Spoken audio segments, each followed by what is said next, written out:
Hey everybody! In this video, we're going to determine if each one of these representations is a function. All right. So first of all, come over here and grab a marker. All right. So the first one, we have a set of points. Okay. So remember, the first number is the x value or the input. Okay.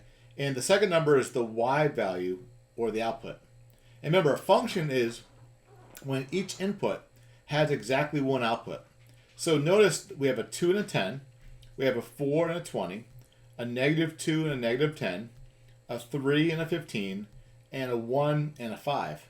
So each input does have exactly one output, which means this is a function. So let's circle the word function. All right, the second graph we have are a bunch of points on the graph. Okay, so notice at this point right here on the circle, okay, that location is -16 and 4. So I'm going to write over here -16 and 4. So -16 would be the input and 4 would be the output. All right. But notice right here we have this point and this point.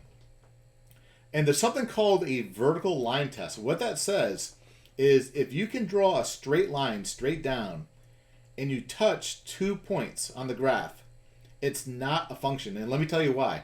Okay? Let me list this point right here first. First of all, this point here is going to be -8 and 12.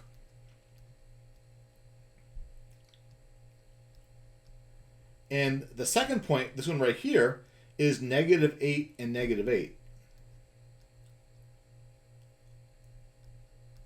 So notice, right, these 2 points have an x value of -8. But this -8 has an output value of 12, and this -8 has an output value of -8. So because they're not the same, that means it's not a function.